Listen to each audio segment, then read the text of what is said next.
नमस्कार आदाब दोस्तों, मैं आपका दोस्त मोनू एक नई कहानी के साथ हाजिर हूँ। उम्मीद है दोस्तों हमारी कहानी आपको पसंद आई। सुनहरा मोड़।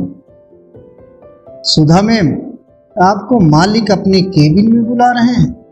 प्यून ने टेबल पर अपने काम में व्यस्त सुधा से कहा। ठीक है, जाती हूँ, सुधा बोली, मगर मन में सोचने लगी, कंपनी मालिक मोहन जी मुझे क्यों बुलाया है? खैर, बुलाया है तो जाना पड़ेगा। सर, आपने मुझे बुलाया? जी हाँ, बैठिए।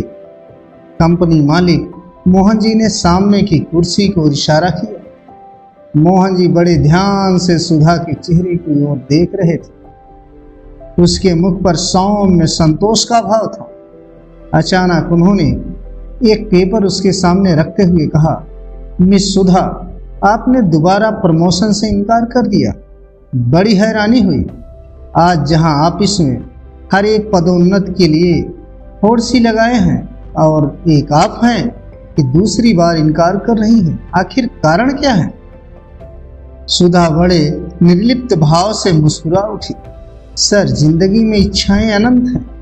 सब इच्छाओं के झोले में झूलते रहते हैं, बड़ी बड़ी पेंगे लगाते हैं, पर मैं इस पर विश्वास नहीं करती। मैं तो उतनी ही पेंग लगाती हूँ जितनी की मुझे आवश्यकता है। मैं जिस पोस्ट पर हूँ उसमें खुश हूँ। मिस सुधा, मैं आपको लगभग 3 वर्षों से देख रहा हूँ। कंपनी में मैनेजर सहित तमाम कर्मचारी आपके काम की तारीफ करते हैं, मगर तरक्की किसे नहीं पसंद? आखिर कोई तो कारण होगा जो आप मुझसे छिपा रही हैं। एक गौरवशाली पद, गाड़ी बंगले की सहूलियत, बड़ा शहर, भला किसको आकर्षित नहीं करता?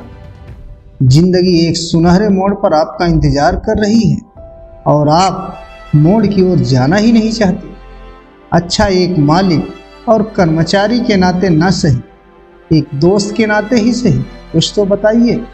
सुधा ने गंभीर मुद्रा से एक बार मोहन जी की ओर देखा और फिर बोली, सर, मुझे मेरे माता पिता के प्रति अपना धर्म आकर्षित करता है। मेरे माता पिता के विवाह के कई साल बाद मेरा जन्म हुआ और मैं इकलौती बनकर रह गई। मम्मी पापा काफ़ी उम्र के हो चले हैं। आप तो जानते ही हैं कि एक पौधा कहीं भी मिट्टी में पनप जाता है, पर वृक्ष नहीं। उन्हें यहाँ रहना पसंद है। यहाँ वह जिंदगी जी रहे हैं, हंसी खुशी।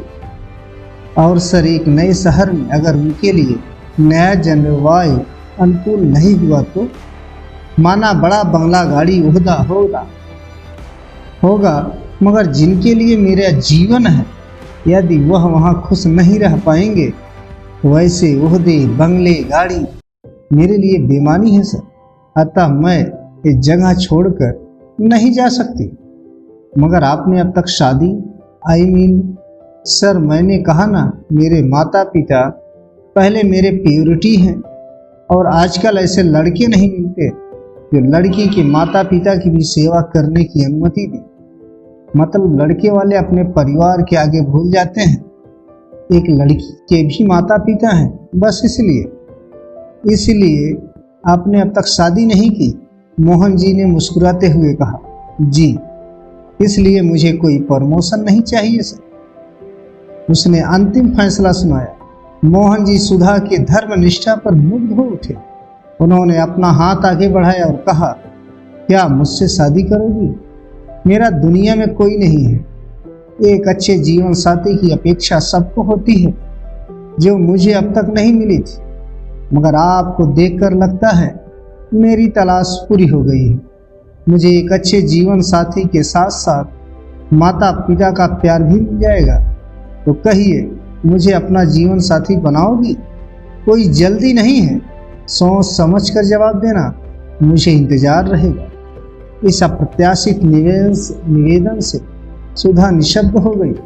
उसने धीरे से हाथ आगे मोहन जी की ओर बढ़ा दिया। अब एक साथ दो जिंदगी एक सुनहरे मोड़ की ओर अग्रसर थी।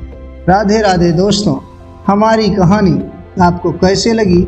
हमारे चैनल स्टोरी टिल पर अवश्य बताएं और हमारे चैनल स्टोरी टील को अधिक से अधिक सब्सक्राइब